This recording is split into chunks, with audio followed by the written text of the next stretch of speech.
네, 여러분, 여름방학 잘 보내셨어요? 저도 영동선 기차를 타고 한번 이렇게 달려보고 산에도 다니고 잘 보냈습니다. 자, 그래서 오늘은 가을, 겨울 학기 파주 역사 이야기를 시작하는데요.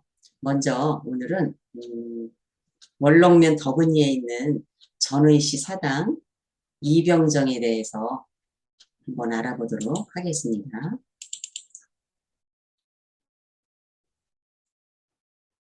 그러면 이제 먼저 여기가 바로 월롱면 덕은리에 있는 우리나라에서 그 색동옷을 입고 노모 앞에서 춤을 추고 이렇게 어리광을 부렸던 이정관이라는 분이 있거든요. 물론 이분뿐은 아니지만 거기에 이병정이라는 분의 사당이 있는데 한번 전의 씨 이야기를 한번 해보도록 하겠습니다. 자, 거기 LG 필립스 가는 월롱 이엣도로에 이렇게 돌이 길 옆에 잘 서져 있습니다. 전의 씨 13세 이병정이라고 이렇게 있고요. 그 다음에 지금은 이 앞에 좀 건물이 가려져서 안 보이는데 저렇게 오래된 은행나무가 아주 크고 오람하게 잘생긴 은행나무가 있는데 바로 저 뒤로 묘가 있다고 보시면 되겠습니다. 우리나라는 1982년에 나무조사가 되었다 그랬죠. 그래서 저기도 82년 10월 15일 이렇게 되어 있습니다. 전부를 들어가는 데는 영인문이라고 되어 있고요. 안에 건물은 인경제라고 되어 있습니다. 전의시의 시조는 그 고려초 개국공신 이도인데요. 이분은 공주에 살았는데 왕건이 견훤을 치러 금강을 건널 때 무사히 건너갈 수 있게 도와줬다고 합니다. 거기가 공주인데 지금은 세종시가 되어서 전의면이 지금은 세종시 전의면입니다. 이천은 조선 초 17세부터 벼슬을 하기 시작하여서 세종 때 활약을 하였는데요. 금속 활자를 주조하였고 장영실과 혼천이 등 여러 선진 문물을 개발하였으며 병선을 제작하였다고 합니다. 전의 씨는 이천 장군부터 분파가 갈리는데요. 이천은 이순이라는 말도 있고 이송이라는 말도 있는데 이분의 아들이고 광주에서 태어났습니다. 이천의 마지는 이자원이고요. 둘째가 이곤, 셋째가 이자화인데 아들들이 다 잘 됐어요. 여기서 이제 중시조가 갈리는데요.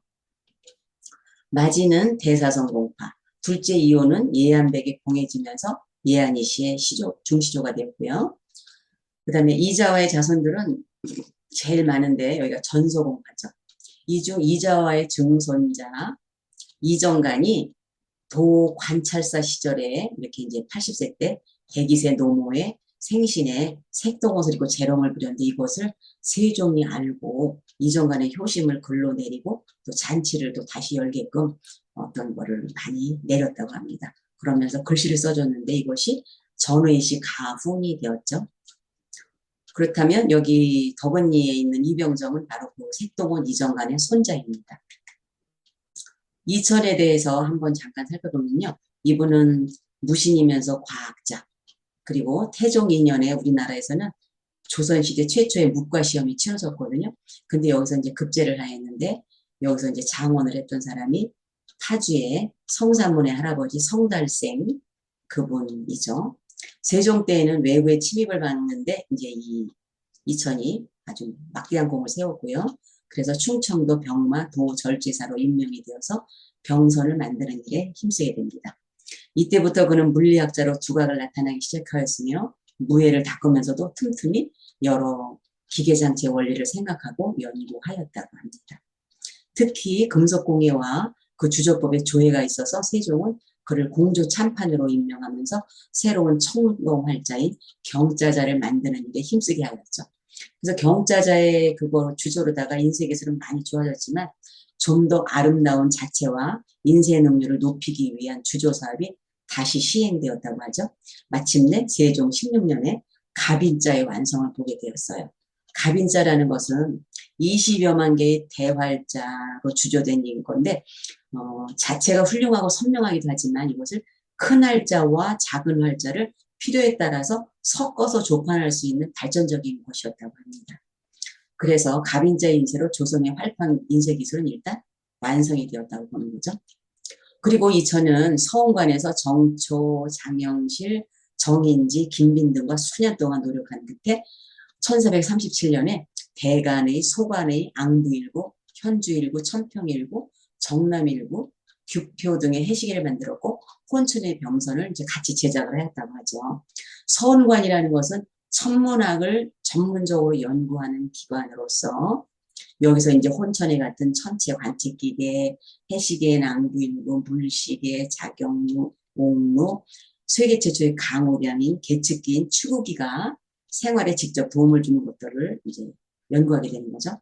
우리나라 최초의 공중시계는 해종교와 종묘 남쪽거리 앙부일구, 휴대용 시계, 들고 다니는 조그만 거는 현주일구와 천평일구가 있었다고 하죠. 그리고 항상 남쪽을 가리키는 정남일구. 그리고 또 이천은 평안도 도절제사가 되어서 평안도와 함경도 변방에 나타나는 만주족들의 침략을 막고 그들을 토벌할 때 여진족에게서 얻은 중국의 제철 기술을 바탕으로 주철을 연철로 만드는 기술을 익혀 우리나라는 구리가 부족했거든요. 그래서 구리 대신에 쇠로서 대포를 만드는 일을 그런 거 화포 만드는 그런 계량 기술을 갖다가 노력을 많이 한 사람이죠.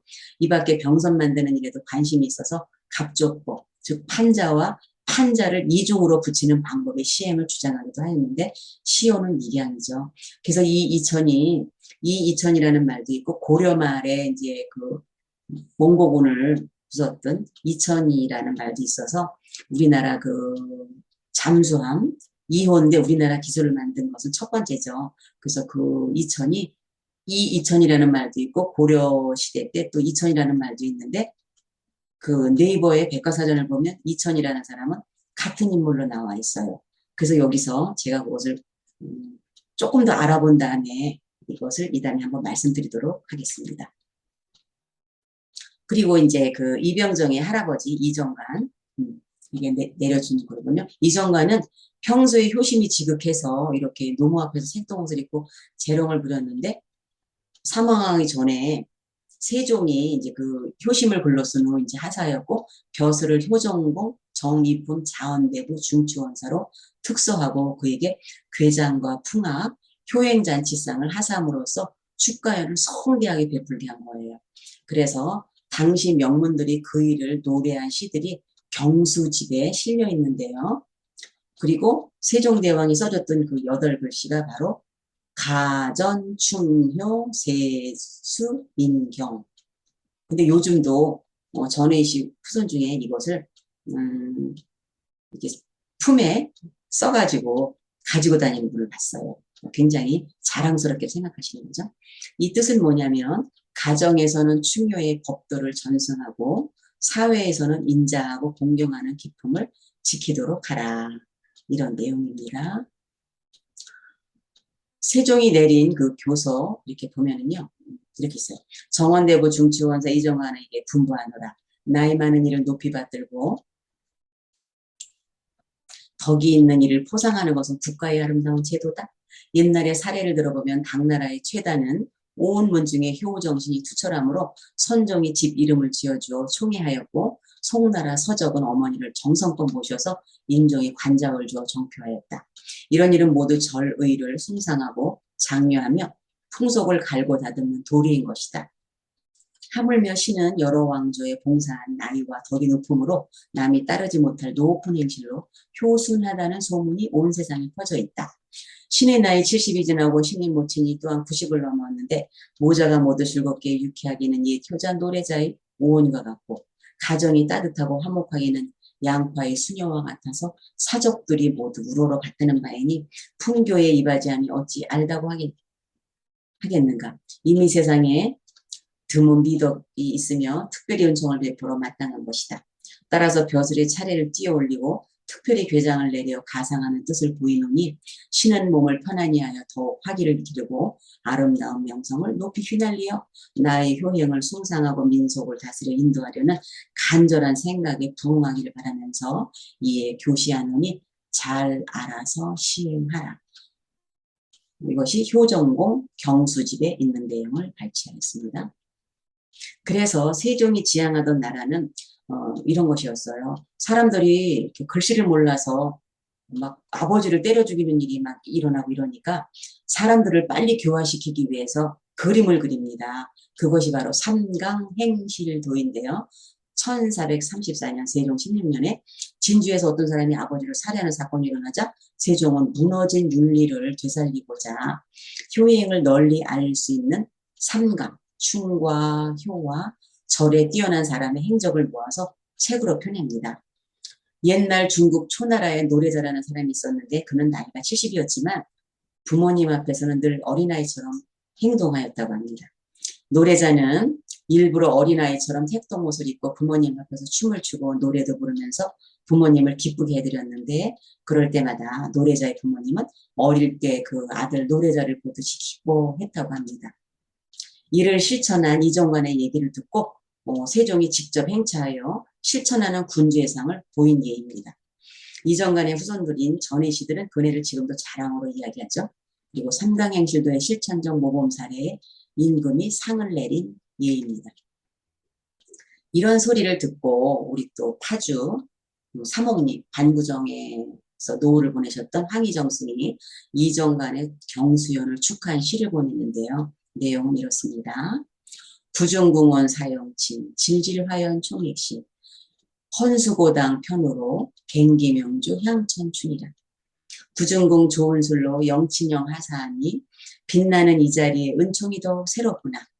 노모 위에 마음껏 축수한 다음 또 밝은 임금, 세종 임금을 향하여 천년 향수를 기원한다고 이렇게 했죠. 그런데 그 파주 사목리가 아니라 그 내포리에 살고 있던 관찰사 성현이 이제 평안도에 나갔어요. 그랬더니 거기에 절도사 이병정이 이제 임무가 끝나고 돌아온다고 하는 거예요. 그래서 이제 거기서 송별연을 한 3일을 벌이면서 이렇게 술을 마시고 같이 이렇게 아쉬워하면서 이렇게 저걸 회포를 풀었다고 하는데 고향이 어디냐 그럼 물어보니 아주 가까운 곳입니다. 그래서 이런 시를 써 주었다는 것이 또 내려옵니다. 자, 파산으로 돌아가 낚시하며 살려다가 용만해서 술 마시며 두해 봄을 보냈는데 쇠내면 병사들을 앞에 세운 나그네와 방어를 함께 맡아 빈주될 줄 알았으랴. 쇠내면 아까 그 여진족에게서 두리 대신에 쇠로다가 뭐 만드는 그것을 이 선조가 알아냈다고 했잖아요. 그래서 이 사람은 그렇게 비유한 거예요. 이 시는 네포리에 태어나 이제 이분은 부관 참시가 됐었죠. 그래서 허묘가 그곳에 있는 성현이 이병정에게 써준 시입니다. 성현은 파주 교화 낙할이고요. 지금 문사는 네포리인데요. 이병정은 파주 원로 덕은이 출생으로 무관으로 평안도에 나가 있었던 거죠. 그래서 이런 것을 이렇게 써주었던 시가 전하는데요. 성현은 허백당집 용재청과 악합괴범 부유자 담론이 있으며 갑자사화 때 연산군에 의해 부관 참시가 됐던 인물입니다. 묘는 그 내포리에 있고요. 이병정의 묘와 사당이 원로면 덕은이와 아주 가까운 곳이죠. 그리고 또 우리나라에서 색동옷을 입고 효를 행한 예를 하나 더 들어보도록 하겠습니다. 경상도에 살고 있던 농암 이현보 부지외직을 자청하여 고향과 멀지 않은 8곳의 수령을 맡으면서 30여 년 동안 고향을 오가며 지극정성으로 어버이를 모셨는데 명절이면 고향집 앞 농암바위에 양친을 모셔놓고 자제들과 이렇게 술잔을 올리며 색동옷을 입고 놀았다는 거예요. 안동부사 시절에 중양절, 음력 9월 9일이죠. 화산양로연, 이건 뭐냐면요. 그 관내에, 안동 관내에 8순이 넘은 노인 수백 명을 초청하여서 잔치를 베푼 것을 화산양로연이라고 합니다. 색동옷을 입고 춤을 추며 어른들에게 이렇게 잔치 흥을 돋구었다고 하는데요. 홍문관 부제약 재임 중이던 67세 때 애일랑이라는 집 한 채를 지어서 94세 아버지 이흠과 92세 숙부, 82세 외숙 김집, 유명한 학자죠. 그 다음에 마을로인 6분을 모시고 구로회를 열며 노시라고 했어요. 아버지께. 삼촌과 함께 하루하루 즐겁게 소일하며 보내시라는 뜻에서 지은 당호가 바로 애일당입니다. 농암은 자손들이 앞에 그득한데 애기처럼 새똥옷을 입고 재롱을 피웠고요. 농암의 재롱잔치는 그 뒤에도 계속되었고 후손들에 의해 구로에는 200여 년을 더 이어져 내려왔다고 하죠. 농암은 젊은 시절 사관이 대감보다 더 임금 가까이 해야 한다며 사관 쓰는 사람들 사관도 정청에 참여해야 한다는 법 없는 소리를 막 해댑니다. 갑자사화 때 연산군이 이래요. 지난날 낯이 검고 수염 많은 놈이 신입사관 주제에 옳지 않은 주장이 많았다. 그놈을 잡아다 장형에 처하라. 그렇게 말했는데 그가 바로 이연보죠. 이후 연산군의 노여움을 더 사서 죽음의 위기에 처했는데 갑자기 석방이 된 거예요. 어떻게 된 건가? 사람들이 놀라서 물어보니 석방시킬 사람을 이렇게 점을 찍어서 가려내던 중 붓에서 떨어진 먹물이 실수로 농암의 이름 위에 떨어져서 살아났다는 거예요. 그러니까 이게 효자이면서 하니까 하늘이 살려준 것이 아닐까 이런 생각을 한번 해보게 됩니다. 지금은 농암 이연보 종택이 이렇게 어디야 태계 서원 있는 데서 더 올라온 상류층에 있습니다. 그래서 지금 옮겨 지은 농암 종택인데요. 저기 가서 찾아보시면 어딘가 애일당이 있겠죠? 한번 가서 애일당을 찾아보시기 바랍니다. 그래서 여기가 바로 농암 이연보가 아버지를 위해서 삼촌과 외삼촌들 9분의 노인네들 마음껏 즐기며 노시라고 집을 하나 지어줬던 것이 거기 애일당이라고 있겠죠. 자, 이렇게 해서 오늘은 우리 파주 덕은 오리에 있는 이병정에 대해서 한번 알아보았습니다. 그래서 이렇게 이제 색동옷을 입고 그리고 또 세종이 아주 충여전가라고 해서 글도 내려주었던 전의시 사당 거기에 대해서 한번 알아보았습니다. 다음 시간에는 우리나라의 종계변무 이것을 성사시키고 온 한연면에 있는 황정욱에 대해서 한번 알아보도록 하겠습니다. 감사합니다. 네, 오늘은 이렇게 해서 끝내기를 하고요. 다음 시간에 다시 만나도록 하겠습니다. 감사합니다.